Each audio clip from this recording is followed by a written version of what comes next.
Hello, everyone, and here we are, another edition of Living In Podcast. I'm your host, Rogelio Rodriguez. We're the XP Realty, and this is a place where we talk about real estate in Colorado and outside of Colorado, and then other related topics that may be of interest to you. If this is something that you enjoy, you listen to, and you want to kind of stay in touch with us about our different episodes, make sure to follow us. Do the shares, the likes, all of that. Subscribe if you're looking at this on YouTube. But today we're talking about CHFA, and is CHFA your best option, and is down payment assistance even something for you? So to help us out, I'm bringing over one of my preferred lenders, Ryan Graham. So let's get him on here. Hi, how's it going, Ryan? Hey, Rogelio, I'm doing well, man. How are you? Well, good, man. So yeah, we're talking, this market. We talk about negotiable and how it's a market that is sort of adjusting. It's not a crash. It's not like a few years ago where it was just rocketing and, towards the sky.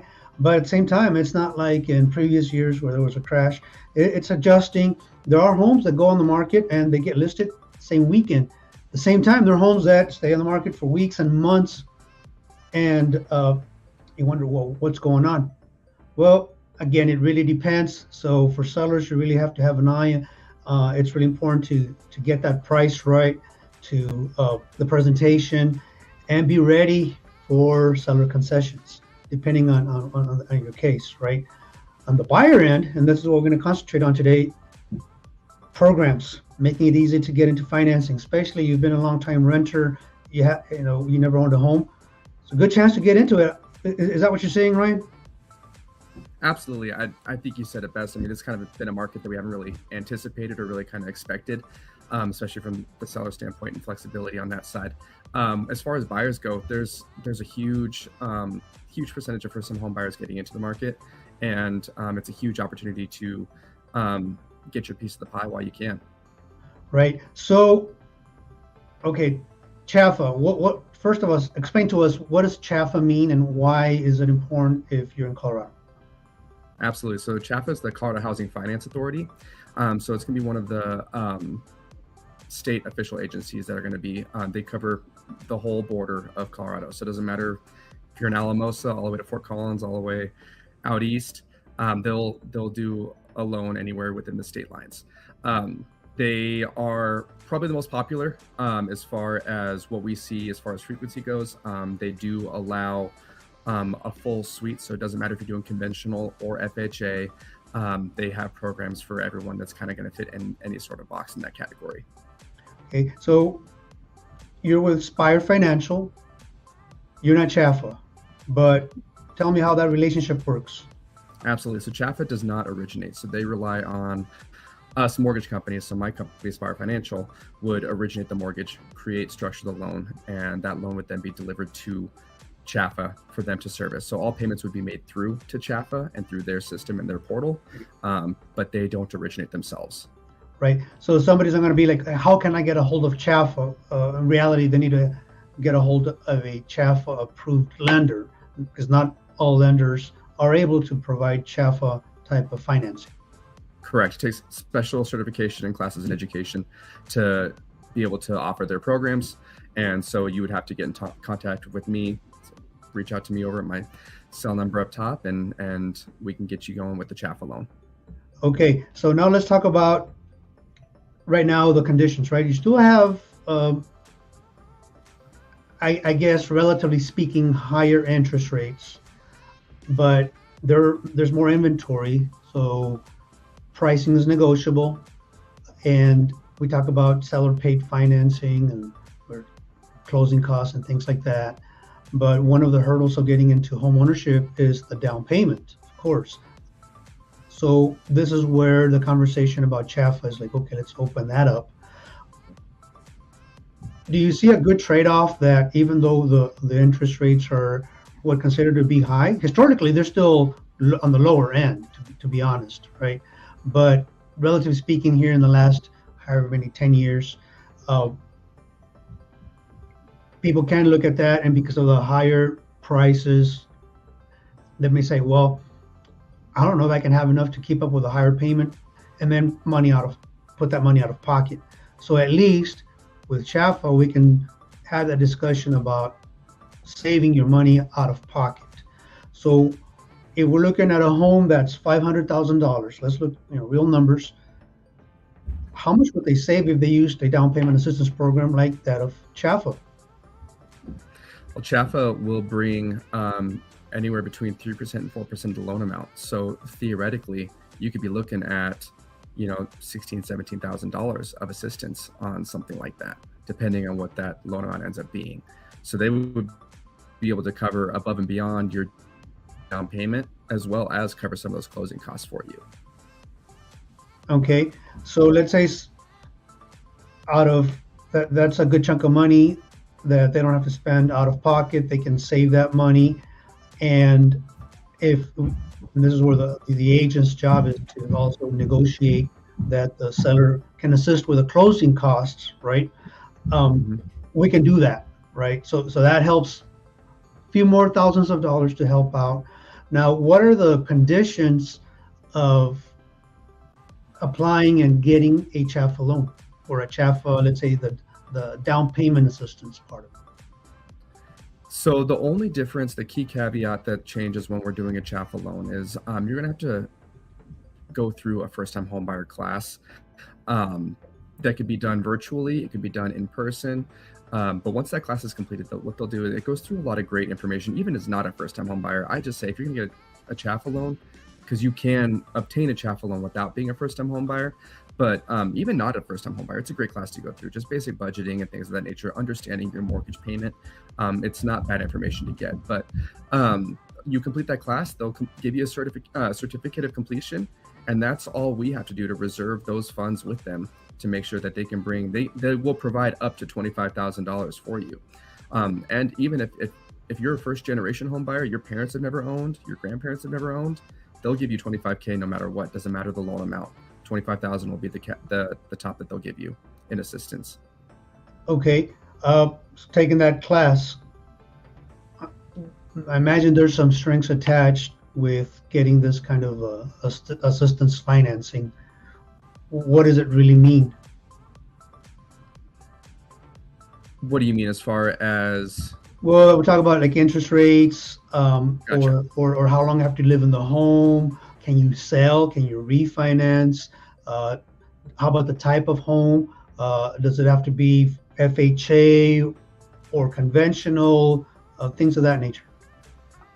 So the biggest strings attached with that is, generally speaking, their interest rates are a tick or two above what the normal market is.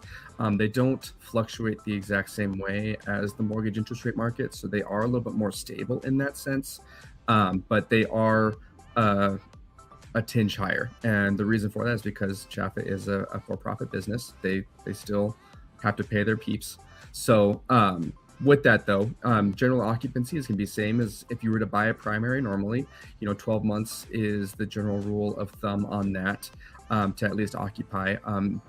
Any of these loans will follow the same standards as the agency for refinancing or for selling. With CHFA has two different ways of providing their assistance. So they can either do it in the form of a grant. They do have an FHA program that's a grant that is money that does not have to be paid back. Or they can do it in the form of a silent second mortgage for any of the programs, where they would provide the assistance. It would go on as a second lien on the property, 0% interest. So it's not anything that's going to be accruing or ballooning on you. Nothing that's going to be increasing in amount you have to pay back. But that amount does eventually need to be repaid back to CHFA in the course of, if you were to ever refinance or sell the home, or pay off the loan after 30 years. So that sounds like a lot to think about. I would imagine, right, that you will kind of walk them through and figure out, okay, do you want to do the grant? Do you want to do the loan? And then the pros and cons before deciding on it. At what point do they have to decide that? Is that once a property is under contract and you get through your end of things, and how does that decision process look like? Correct. Generally speaking, I'd like when we are onboarding our clients, we want to show them all the options available to them. And at the end of the day, walk through those pros and cons, and they can tell us which one resonates the most with them. Theoretically, perfect world, you'd like to know which way you're going to go prior to having the property under contract. But once you're under contract, that's really the time where we're going to want to figure out that structuring, as it's going to affect how those loan disclosures look. Obviously, if we're going for one program versus the next, we want to make sure that down payment assistance levels, grant versus silent second, all of those pieces are kind of buttoned up on our end. But it's all malleable, movable. You can do whatever you need to do. Okay, let's talk about FHA versus conventional, because that affects us as far as the inventory. When we go out there, not all homes accept FHA financing, or it's a seller that doesn't accept because of the condition of the home. Are we able to do with either? How do we process that? Yeah, so you can do FHA or conventional, both of them. The biggest difference is going to be, I would say that, when it comes to credit standards, FHA is going to be a little bit more of a lenient program, where conventional's terms are going to be a lot more credit sensitive. The good news is it doesn't matter whether you've got an 800 credit score on CHFA or a 620 credit score, which is their minimum on CHFA. You're going to get the same interest rate. So your interest rate will not change based on credit score. There are some other restrictions that can come in based on affordability and how much they'll, be willing to approve you for. But as far as the interest rate goes, in the normal interest rate market, that kind of fluctuation in credit score would affect somebody's interest rate. Or in down payment assistance, you're going to have the same rate as everybody else. Awesome. Are there situations in which you say maybe CHFA is not for you? Yeah, I would say the biggest scenarios where we find that CHFA is not important is if you are in an asset profile, you've got savings that still allow you to be in a position to where, after you've been able to say, based on down payment closing costs of what you're looking to purchase, you still have some margin left over. The biggest thing is that, we don't want you to get into a home to where you're kind of riding the teeter-totter of running out of money, right? That's not smart finance. That's not how we want to advise our clients. Our biggest thing, we'll have clients that will come with down payment available that they'll still opt for CHFA just to stay liquid, just to keep some extra margin in their life. So even if you have down payment, it's still worth looking at. But at the same time, when it doesn't really make sense, is you can generally get a lower interest rate in the market and save yourself there. If you have your down payment available, obviously, like you mentioned, closing costs are kind of a selling point right now as far as concessions and negotiations on that side of things with this market. But I don't want to timestamp this too hard, depending on when somebody's watching or listening to this. But at the end of the day, if you've got the assets and you can close on the home, the costs make sense, and you still have money left over, I would say we probably don't need to explore that option. But there are plenty of people that have down payment that still look at it and still opt to go for it. So if you have money, maybe you won't need it, right? But you may want to look into it anyway. So I think it's really important, again, in this market, because I think the range and the inventory that's opened up makes it more flexible for the buyer to choose what house they want to buy, and they're not as tied to a particular type of financing or financing structure. Again, the negotiating, it just opens up a lot of options, a lot of doors for buyers. And I'm thinking this, CHFA is one of those options that's on the table for them, that if you do your homework up front, it just makes it a lot easier of a process for the buyer. Absolutely. And it's something that, CHFA aside, there's plenty of assistance programs to look at and compare. And our job as mortgage professionals advising our clients on what step to take next is to outline every single option per the scenario of FHA versus conventional, CHFA versus a different down payment assistance program. down payment assistance versus no down payment assistance. All of those things can be compared and contrasted on one of our custom reports that we build for every single client that's tailor-made to what their situation is. Right on. Right on. Before here we get to the end, just like to remind, if you like what you're listening to, the topics that we're talking about, make sure, appreciate it. You subscribe, follow, share. And again, Ryan, well, what are some ways in which people can get a hold of you or follow you online? Yeah, absolutely. You can find me at Ryan Graham on Facebook. Facebook and Instagram are the best ways to get a hold of me. Instagram, ry_OWTL. Or you can catch me at my cell phone right up here again. Feel free to text me. We can get a call scheduled to kind of just talk through, get some questions answered for you, and see what makes the most sense for you on this next chapter. Finishing up, Ryan, there's some things here that are, I guess, some changes or some improvements on the program for CHFA. It used to be that about seller paid concessions and things like that. What's the update on that? Yeah, so for a long time, CHFA used to have their rates are what their rates are, and they can't ever adjust.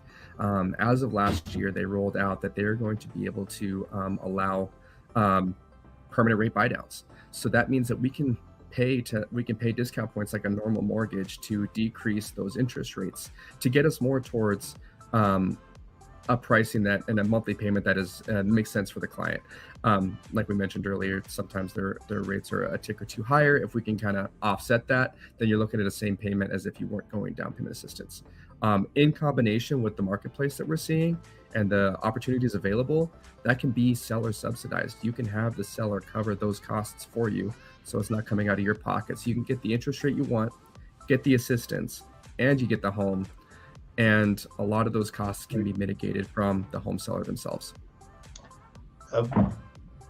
I think that's one of the things with people that do their research, they do their due diligence as far as understanding that there's no one program for everybody. There's all sorts of financing options, and right now there's all sorts of types of homes, areas that open up, and it's I think it's great because we see this. Like everybody knows, real estate is cyclical. The financial markets are cyclical, and it really makes a difference on where at that point are you coming on board to make that decision to buy or sell. Anything else that we've missed regarding this topic of just down payment assistance or CHFA or market conditions that you're seeing, Ryan, that will kind of give a little extra edge to anybody that's watching this? No, the biggest things, obviously there's income limits and stuff involved. So if you make too much money, CHFA is probably not the program for you. But at that token, if you're making too much money, congratulations. So with that being said, realistically, the biggest things that you can kind of think about is just like, does it make sense for you? You can look at the same program, take a look at a normal pre-approval, get you pre-approved, take a look at a normal pre-approval, conventional FHA versus a CHFA side by side. And what does that do for you? Does that make sense? Do those costs, does that monthly payment meet what you're looking for? Because at the end of the day, when we're pre-approving our clients right now, it's not about how much home they can be pre-approved for. It's for how much they want to be able to afford.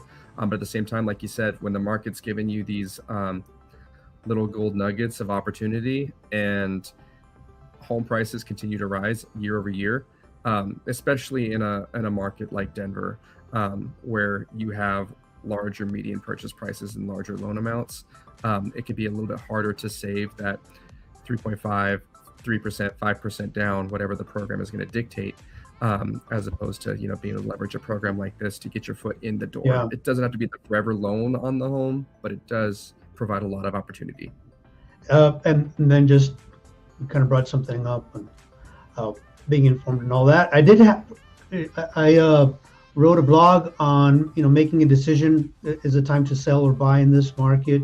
If you check it out on bethebroker.com, that's my website. I have a blog, and kind of dwelled a little bit into that with specific markets. I look at what's happened over the last 3 years or so. What's happened for the city of Aurora. I look at the city and county of Denver and Green Valley Ranch. Different metrics as far as closed median price, days on market, and inventory.